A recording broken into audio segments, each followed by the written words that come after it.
बिस्मिल्लाहिर्रहमानिर्रहीम अस्सलाम वालेकुम। अप्रैल 2020 को जब पाकिस्तान में इर्तुगरुल ड्रामा रिलीज हुआ, उससे पहले चूंकि गुफ्तगू चल रही थी और हर जगह पर एक माहौल सा बन गया था कि पाकिस्तान में इसकी डबिंग हो रही है, तस्वीर आ रही थी, तुर्की से मुआहदा हो रहा था। इवन के इमरान खान ने ऐलान किया कि तुर्की, पाकिस्तान और मलेशिया मिलकर एक टेलीविज़न खोलने जा रहे हैं।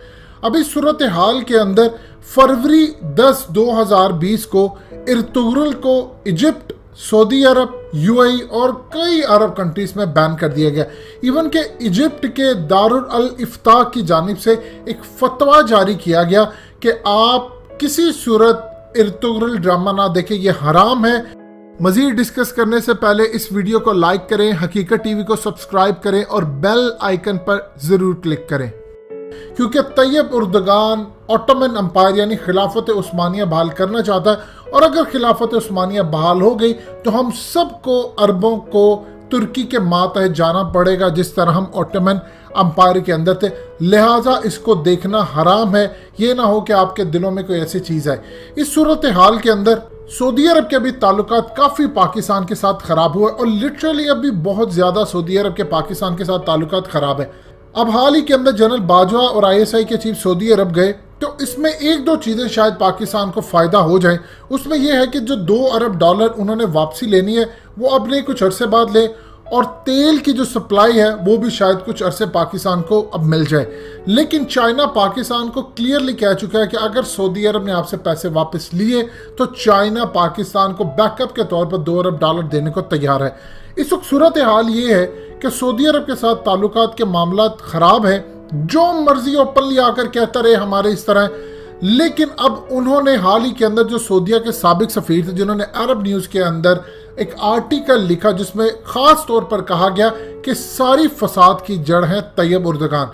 अब पाकिस्तान को एक पैगाम दिया गया है कि अगर आप सऊदी अरब के साथ अपने बिगड़े ताल्लुकात बहाल करना चाहते हैं तो इस सूरत हाल के अंदर एक चीज़ से शुरुआत करें कि पाकिस्तान के अंदर इर्तुगरुल ड्रामा को मुकम्मल तौर पर बैन किया जाए, जो कि इमरान खान ने असम्बली खिताब के अंदर कहा था कि इर्तुगरुल ड्रामा देखना है। इससे इनको बहुत ज़्यादा खदशा हुआ और इवन कि यहाँ तक पाकिस्तान को पैगाम दिया गया है कि तेल आप हमसे लेते हैं और गुन आप तैयब उर्दगान और तुर्की के गाते हैं। देखिए, सऊदी अरब के अंदर लिटरली वो नफरत करते हैं, चिढ़ते हैं, ख़ास तौर पर सल्तनत उस्मानिया और तैयब उर्दगान के नाम से।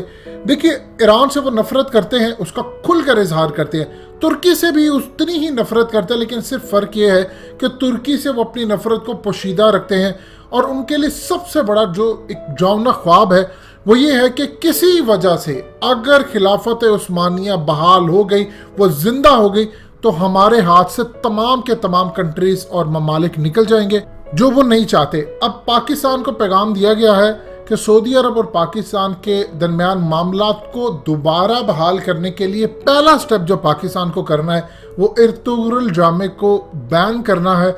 और हर सूरत यहाँ पर जो कैंपेन चल रही है खिलाफत उस्मानिया की बहाली, सोशल मीडिया पर जो लोगों का एक मूड बना हुआ है, ये ख़त्म होना चाहिए। देखिए, जो इर्तुगरुल ड्रामा बनाने वाले डायरेक्टर, फिल्म प्रोड्यूसर हैं, इन्होंने अब अगले स्टेप पर काम करना शुरू कर दिया हुकूमत की मदद से। महमद बुज़दक बेसिकली ये डायरेक्टर, फिल्म प्रोड्यूसर हैं और इन्होंने इर्तुगरुल ड्रामा बनाया। अब वो अगली सीरीज लेकर आए हैं जो कि उस्मान 1 चल रही है, उस्मान गाजी।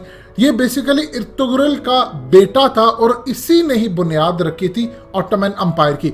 अब ये आगे सीक्वल है बेसिकली इर्तुगरुल का और इनको आगे तक, एंड तक लेकर जाना है, जहां पर यह भी दिखाया जाएगा कि किस तरह तुर्की के अंदर बगावत हुई, लॉरेंस ऑफ अरेबिया का किरदार क्या था, खिलाफत उस्मानिया किस तरह तोड़ी गई। और जब खिलाफत उस्मानिया तोड़ी गई तो बरसगीर के अंदर जो आज के पाकिस्तान के साथ शामिल करेंगे कि किस तरह कैंपेन यहाँ पर चलाई जा रही थी खिलाफत उस्मानिया की बहाली के लिए और तुर्की उसका शुक्रगुजार है। अब इस सूरत हाल के अंदर आप इमेजिन कर लें कि इन्होंने, ये जो डायरेक्टर हैं, इन्होंने कहा कि वो पाकिस्तान के साथ मिलकर भी काम करना चाहते हैं और इरादा रखते हैं कि हम मजीद इसको आगे लेकर जाएं और प्रोडक्शन इसकी कंप्लीट करें। यानी वो पाकिस्तान के साथ इसका अगले लेवल पर कुछ सीरीज बनाना चाहते हैं, जिसके अंदर ये भी वो बताएंगे कि किस तरह पाकिस्तान ने किरदार अदा किया, यानी बरसगीर के मुसलमानों ने। लिहाजा ये तमाम की तमाम चीज़ें किसी सूरत काबिल कबूल नहीं है सऊदी अरब को, और वो चाहते हैं इस तरह की तमाम सीरीज बैन हो, इस तरह के तमाम खिलाफत उस्मानिया की बहाली के लिए जो मामला है वो रोके जाएं। ये जो आपको बहुत सारे अदाकार आपको इर्तुगरल ड्रामे की मुखालफत करते नजर आते हैं, ये इनको हिदायत दी गई है, ये खुद से नहीं कह रहे, इनको पीछे बहुत सारे जिनके लिंक्स बनते हैं वो इनके थ्रू ये कहा जा रहा है आपको कि आप ये इर्तुगरल ड्रामा ना देखें, यहाँ तो सिर्फ 4 घोड़े हैं, ये है वो। ये पूरी कैंपेन पीछे से चलाई जा रही है, और पाकिस्तान के अंदर जो बहुत सारे मदारिस के अंदर फतवे जारी हो रहे हैं, ये भी इसी की कड़ी है कि उनके पीछे सऊदिया का इन्फ्लुएंस रहता है, और वो नहीं चाहते कि पाकिस्तान के अंदर खिलाफत उस्मानिया के हवाले से कोई ऐसा मामला पेश आए।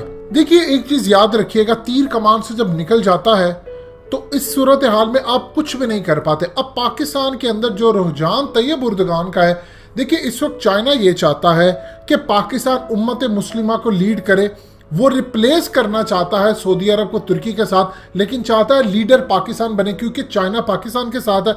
लिहाजा इस सूरत हाल के अंदर पाकिस्तान अगर लीड करेगा तो वो तमाम कंट्रीज चाइना के मफाद के लिए भी काम करेंगी, जबकि तुर्की के अंदर तैयब उर्दगान चाहते हैं कि खिलाफत उस्मानिया रिवाइव हो, बहाल हो, और तुर्की उसको लीड करे।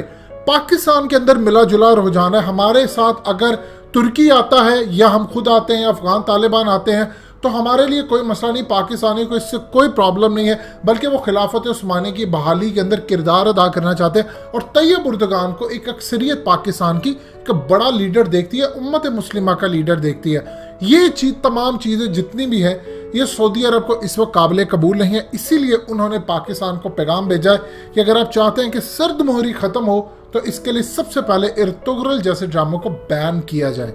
दोस्तों, हकीकत टीवी को सब्सक्राइब करना मत भूलिए, वीडियो को लाइक करें, शेयर करें और कमेंट सेक्शन में अपनी राय का इजहार जरूर करें।